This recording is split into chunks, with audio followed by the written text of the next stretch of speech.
Hello दोस्तों, मेरा नाम है नित्या और आपका स्वागत है निफ्टी के खिलाड़ी में। तो चलते हैं, देखते हैं निफ्टी के खिलाड़ी कैसे बने। जैसे मैंने कहा था कल कि अगर निफ्टी इस बॉक्स में, जो मैंने कल बॉक्स बना के दिया था, उसमें अगर आके रह जाएगा तो काफ़ी देर तक इसी में समय गुजारेगा, और वही हुआ एक्चुअली। ये जो बॉक्स आप देख रहे हैं, ये जो बना के मैंने कल दिया था, इसी में देखिए यहाँ से ओपनिंग होने के बाद यहाँ सिर्फ आके यहाँ बहुत देर इसमें समय गुजारा, उसके बाद यहाँ से राउंड, जैसे मैंने कल ही कहा दिया था कि निफ्टी बेरिश मूड में है, तो इसलिए यहाँ बेरिश मूव स्टार्ट हुआ है। अभी जिस हमें वो देखना है आगे क्या हो। तो जैसा कि मैंने कल कहा था कि ये इस बॉक्स में आज दिन भर फंसा रह गया और उसके नीचे उतर के दूसरे छोटे बॉक्स में आके फंस गया निफ्टी। यहाँ से ऊपर जाने के लिए रास्ता बनाएगा और मैक्सिमम ये ऊपर अभी रेजिस्टेंस फील करेगा 836 840 के आसपास। तो हम आगे देखते हैं। इंट्राडे में यही एक गड़बड़ी होती है। लोग सब समझते हैं कि ट्रेंड के साथ चलने की बात करते हैं, लेकिन ट्रेंड पहचानने में सबसे बड़ी गड़बड़ी होती है, खासकर इंट्राडे में।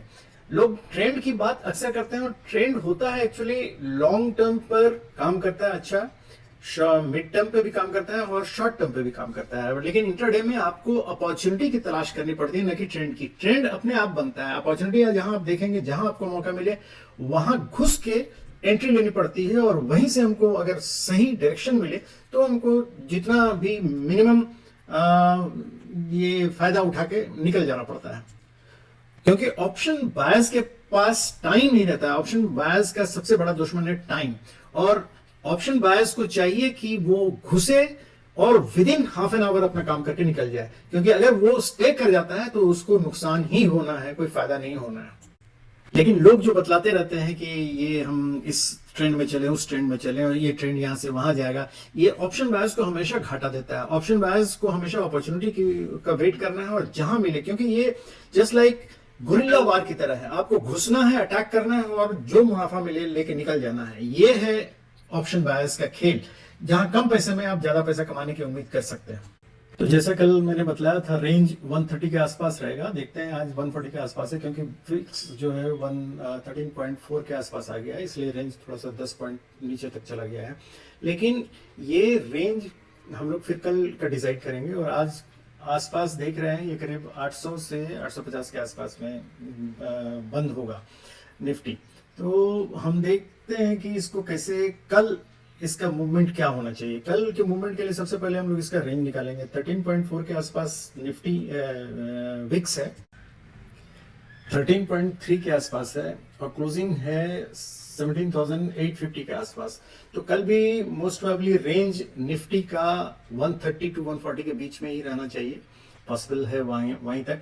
और हम ये भी देख रहे हैं कि ये निफ्टी अभी कल के इसमें, जैसे यहाँ से ये बेरिश मूड में था तो आज यहाँ हुआ है, लेकिन अभी हम ये भी देखेंगे कि इसमें निफ्टी यहाँ पहुंच चुका है अपने सेकंड बॉक्स में, जहां कल मैंने कहा था कि ये बॉक्स के अंदर अगर आता है तो इसमें काफी देर तक रहने की संभावना रहती है। कल डिपेंड करता है कि ये ओपनिंग कहाँ होगी। अगर ओपनिंग बॉक्स से बाहर होती तब तो फिर इसके बढ़ने की संभावना ज्यादा रहेगी, और अगर ओपनिंग के नीचे साइड, ओपनिंग अगर बॉक्स के नीचे साइड होती है तो फिर वहां से नीचे जाने की संभावना ज्यादा रहेगी। और उसका रेंज रहेगा, जैसे कि इसमें साफ दिख रहा है हमको कि ये रेंज 820 के आसपास है नीचे तरफ। जब अगर उसको क्रॉस कर जाए तो नीचे की तरफ जाएगा, जहां इसको सपोर्ट मिलने वाला है वो है 775 के आसपास, और ऊपर का रेंज इसको तोड़ना पड़ेगा निफ्टी को, वो है 875 के आसपास। तो 875 के आसपास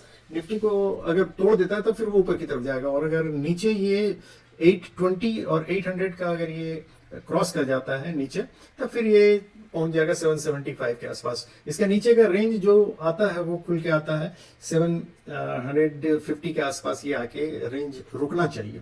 तो ये कल का मूवमेंट रहेगा निफ्टी का। और इसमें सबसे बड़ी बात हम लोगों को देखना है कि हम लोगों को रेंज मिल गया है 130 140 के आसपास, और ट्रेंड मिल गया है मूवमेंट का, किधर होगा। ट्रेंड से कंफ्यूज मत कीजिएगा, ट्रेंड हमेशा हम बोलते हैं मूवमेंट को, जिस तरफ जिस डायरेक्शन में होता है उसको हम बोल रहे हैं। इस ट्रेंड से हम लोगों को इंट्राडे ट्रेडर का कोई मतलब नहीं होना चाहिए। एक्चुअली लोग जिस ट्रेंड की बात करते हैं वो ट्रेंड है उस उनके लिए जो लॉन्ग टर्म, मिड टर्म और शॉर्ट टर्म में ट्रेंड करते हैं, खासकर जो स्विंग ट्रेडिंग की बात करते हैं। अक्सर लोग इसमें यहाँ बात करते हैं मूवमेंट की और एक्शन लेते हैं, और जो सिखलाया जाता है वो स्विंग ट्रेडिंग के बारे में सिखलाया जाता है। बेसिकली ये इंट्राडे ट्रेडर को एकदम गुरिल्ला वारफेयर के समान काम करना है, जाना है, घुसना है, with in half an hour जो भी प्रॉफिट हो लेके निकल जाना है। लोग कंफ्यूज करते हैं, ये स्कैल्पर का काम नहीं है। स्कैल्पर ये नहीं कहलाता। स्कैल्पर कहलाता है जो एक कैंडल के बनने के भीतर में ही वो खरीदता है, बेचता है, खरीदता है, बेचता है। एक 5 मिनट्स या 15 मिनट्स के कैंडल के भीतर में ही अगर वो करता है, वो स्कैल्पर कहलाता है। लेकिन हम लोगों को एक 5 मिनट्स के कैंडल, 2 5 मिनट्स के कैंडल या 3 मैक्सिमम 5 मिनट्स के कैंडल में इंट्राडे ट्रेडर को उसमें से निकल जाना है मैक्सिमम प्रॉफिट लेते हुए। ये हम लोगों को ध्यान में रखना चाहिए।